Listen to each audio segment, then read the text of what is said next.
Au nom du Père et du Fils et du Saint-Esprit, ainsi soit-il. Confidite, nolite timere, ego vinci mundum. C'est notre Seigneur qui nous laisse cette parole avant de prendre le chemin de sa passion et de sa mort. Ayez confiance, ne craignez pas, j'ai vaincu le monde. Et en effet, notre Seigneur a vaincu le monde tel que Saint Jean le décrit. Qu'est-ce que le monde? Dit Saint Jean, concupiscentia oculorum, concupiscentia carnis, superbia vitae. Qu'est-ce que cela veut dire? Les richesses, les honneurs, la volupté, les plaisirs de la chair. Voilà ce qu'est le monde. Et notre Seigneur a vaincu le monde. Il suffit de contempler notre Seigneur attaché à sa croix, couvert de sang, couronné d'épines, le côté ouvert, pour voir que notre Seigneur a vraiment vaincu le monde des richesses, qui ne recherche que les richesses.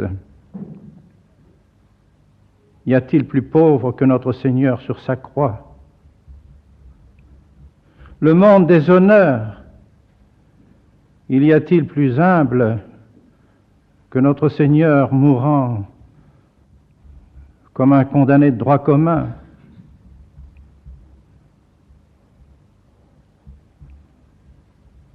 Enfin, concupiscence de la chair, y a-t-il un exemple de sacrifice et de souffrance et de douleur et de meurtrissure de la chair que notre Seigneur couvert de sang sur sa croix? Oui, notre Seigneur a vaincu le monde. Ce que le monde aimait, notre Seigneur l'a méprisé. Et pourquoi notre Seigneur a-t-il méprisé ces choses? Pour aimer son Père, pour aimer Dieu, parce qu'on ne peut pas servir deux maîtres, on ne peut pas aimer le monde et aimer Dieu. Or, notre Seigneur, sur sa croix, est mort d'amour pour son Père, mort d'amour pour Dieu.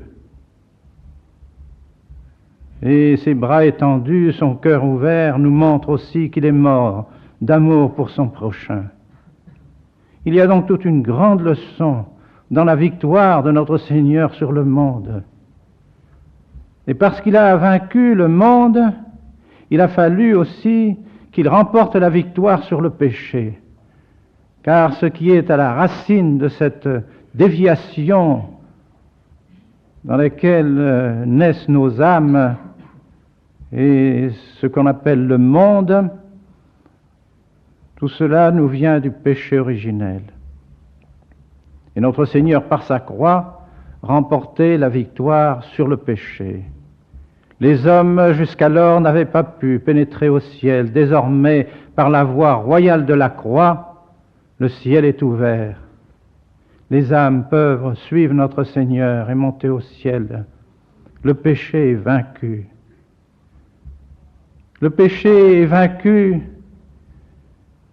par le sang et par l'eau qui ont coulé du côté de notre Seigneur et qui va se concrétiser dans tous ces sacrements que notre Seigneur va nous laisser et qui nous donneront et qui nous appliqueront son sang.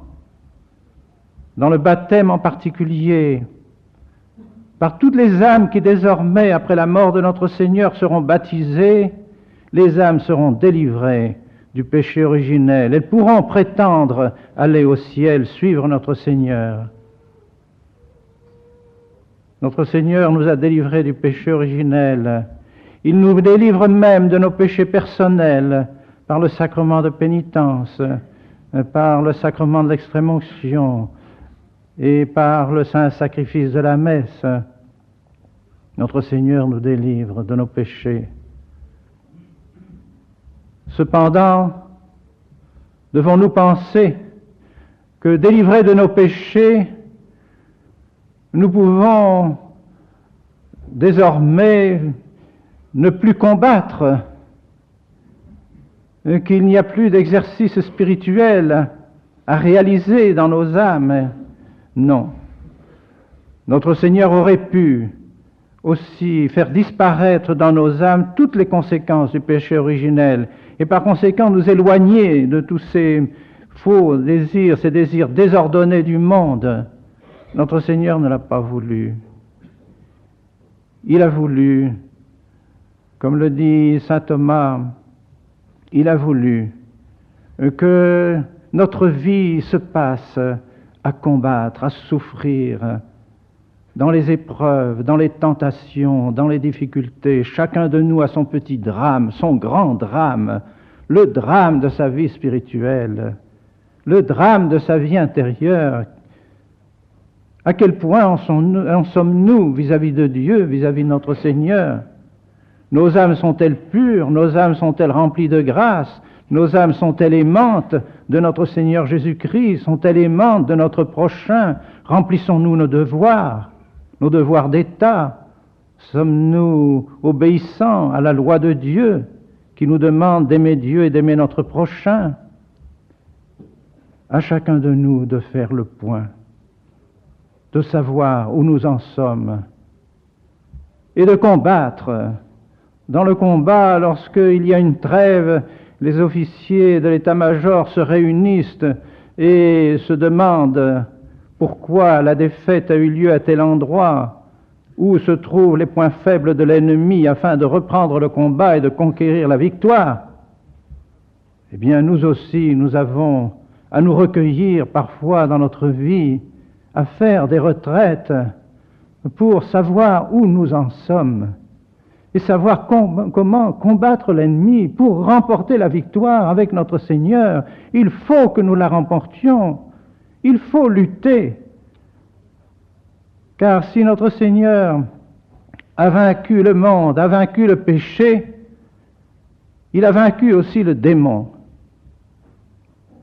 Et cependant, nous constatons tous les jours les influences mauvaises des esprits qui nous entourent, qui, comme le dit saint Paul, sont dans l'air autour de nous et qui veulent notre perte. Bien, notre Seigneur a vraiment vaincu le démon parce que, avant sa passion, avant sa mort, avant sa résurrection, le démon régnait sur les âmes de l'intérieur. Il avait une emprise sur nos âmes. Et il l'a encore lorsque les âmes ne sont pas baptisées, puisque nous devons prononcer les exorcismes pour chasser le démon des âmes. Mais désormais, grâce à la passion de notre Seigneur, grâce à sa victoire, notre Seigneur l'a dit, « Nunc eiscietur princeps huius mundi » maintenant le prince de ce monde est chassé dehors. Oui, il est chassé dehors des âmes qui sont baptisées, c'est vrai. Mais il a encore une influence dans ce monde du dehors. Il peut nous tenter. Il peut faire pression sur toute notre vie par toutes sortes de moyens, vous le savez bien, par tous les moyens que ce monde met à sa disposition. Et cependant, sa défaite est assurée. À nous de combattre, à nous de veiller, d'avoir l'œil ouvert sur toutes les influences diaboliques qui nous entourent, afin de garder nos âmes à notre Seigneur Jésus-Christ. Enfin, notre Seigneur a conquis la victoire sur la mort, car la mort, c'est la conséquence du péché. Et voici qu'aujourd'hui, nous fêtons sa résurrection, conséquence de la victoire de notre Seigneur. Nous sommes assurés que nous aurons nous aussi un jour la joie de la résurrection, si toutefois nous suivons notre Seigneur, si nous l'aimons, si comme la Vierge Marie, debout auprès de la croix.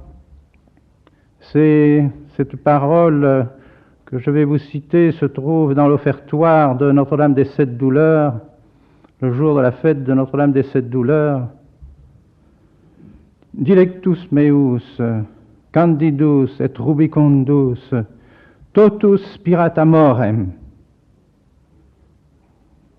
Mon bien-aimé, pur et à la fois vermeil par le sang qui coule, respire tout entier l'amour. Caput inclinatum, sa tête inclinée, manus expanse, ses mains étendues, pectus apertum, son cœur ouvert. Oui, contemplons notre Seigneur Jésus-Christ sur sa croix comme la Vierge Marie et demandons à notre Seigneur de nous donner cet amour. Mais pour avoir cet amour, il faut nous sacrifier, il faut combattre.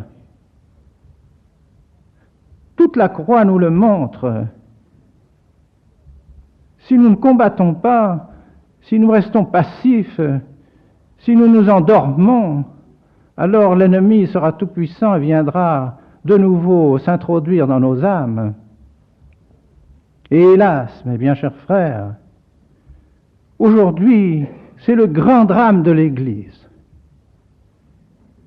Cette victoire que notre Seigneur Jésus-Christ a remportée et qui se manifeste aujourd'hui dans cette fête de la résurrection, cette victoire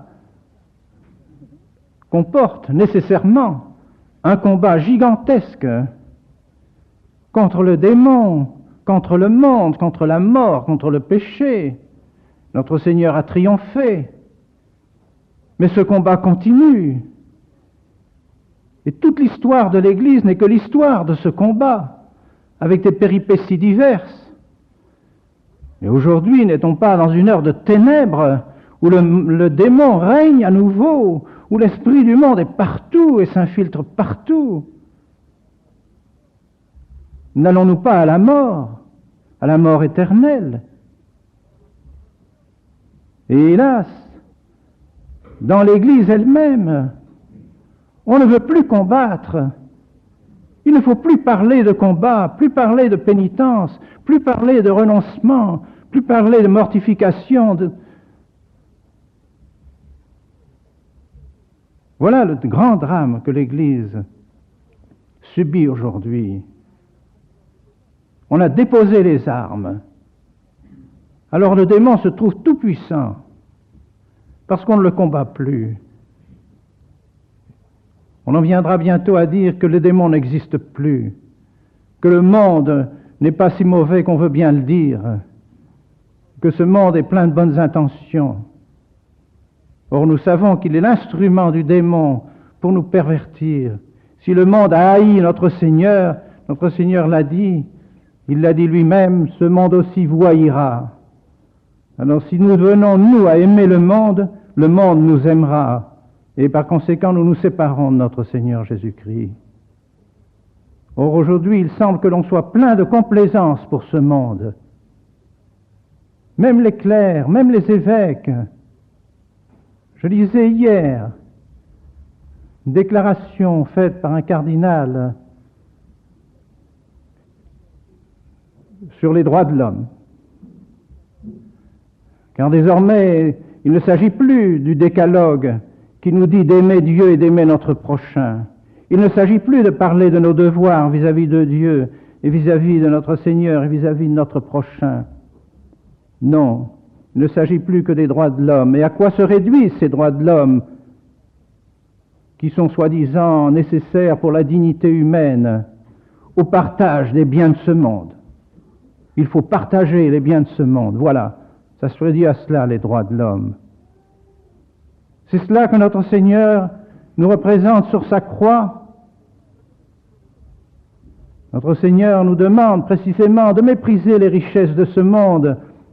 Et voilà que ceux qui devraient apprendre aux hommes à mépriser ces richesses, à aimer l'esprit de pauvreté, même s'ils sont riches, à vivre en pauvres en esprit, détachés des biens de ce monde, Voilà que ceux qui devraient prêcher ces choses et prêcher notre Seigneur Jésus-Christ ne pensent qu'au partage des biens de ce monde et suscitent par conséquent encore l'envie dans les cœurs, toujours plus que notre voisin, jalousie auprès de ceux qui possèdent quelques biens, et mettent dans le cœur des hommes cette division, cette lutte des classes, qui est précisément ce que le démon veut pour détruire le monde et détruire les âmes. Il n'y aura-t-il pas au Brésil cette année une réunion de tous les délégués des conférences épiscopales pour ne parler que des droits de l'homme? Où se trouve la dignité humaine? On parle des droits de l'homme pour la dignité humaine, mais de quoi s'agit-il? La dignité humaine consiste à aimer la vérité et à aimer le bien. Dans la mesure où nous nous éloignons de la vérité, dans la mesure où nous nous éloignons du bien, nous ne sommes plus dignes, nous ne serons pas dignes du ciel. Est-ce que les démons seraient encore dignes? Il y a là des erreurs profondes qui actuellement sont entrées dans les esprits, même les esprits de ceux qui devraient prêcher la vérité et qui désormais sont des prophètes d'erreur. Eh bien, nous devons, nous, mes bien chers frères, maintenir la croix de notre Seigneur Jésus-Christ.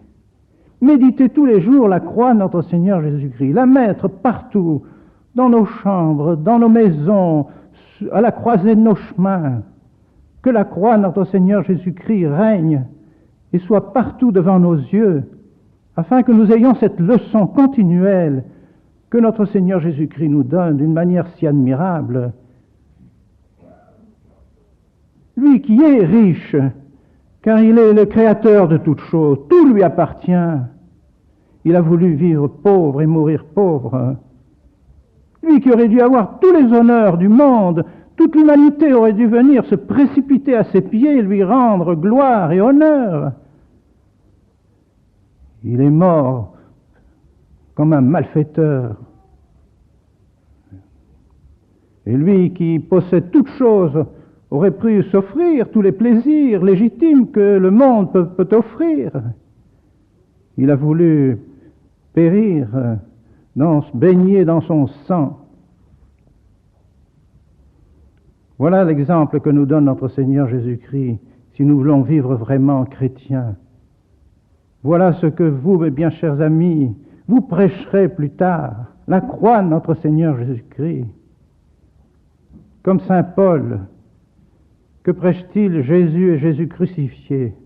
Vous prêcherez Jésus crucifié pour le bien des âmes. Et si vous ne le faites pas, vous trompez ceux vers lesquels vous êtes envoyés. Vous ne les conduirez pas au ciel. Et c'est pour cela que nous devons maintenir la croix de notre Seigneur Jésus-Christ et par conséquent son saint sacrifice de la messe. C'est parce que la croix de notre Seigneur Jésus-Christ n'est plus honorée, et n'est plus honorée dans le saint sacrifice de la messe en particulier, que les âmes se perdent, que les âmes sont désorientées, ne savent plus où se trouve la voie du ciel. La voie du ciel, elle est dans le saint sacrifice de la messe, elle est dans le sacrifice de notre Seigneur, elle est dans la croix de notre Seigneur, qui répand son sang tous les jours sur nos autels. C'est par cette croix que nous irons au ciel. Il n'y a pas d'autre chemin, il n'y a pas d'autre voie de salut que la croix de Jésus, qui est la voie royale du ciel, via regalis crucis et celi. Voilà, mes bien chers frères, ce que nous devons maintenir à tout prix. Demandons à la très sainte Vierge Marie de nous enseigner la croix. Elle le fera, elle nous dira ce qu'est vraiment pour nous le chemin du ciel, et ainsi nous accueillera lorsque l'heure de notre mort sera venue, si nous avons suivi notre Seigneur Jésus-Christ. Demandons aussi en ce jour que les esprits soient éclairés, que les esprits des prêtres, de ceux qui doivent prêcher la vérité, que le Saint-Esprit les éclaire afin qu'ils reviennent vraiment à cette prédication de la croix, qui est le trône de gloire de notre Seigneur Jésus-Christ, au nom du Père et du Fils et du Saint-Esprit, ainsi soit.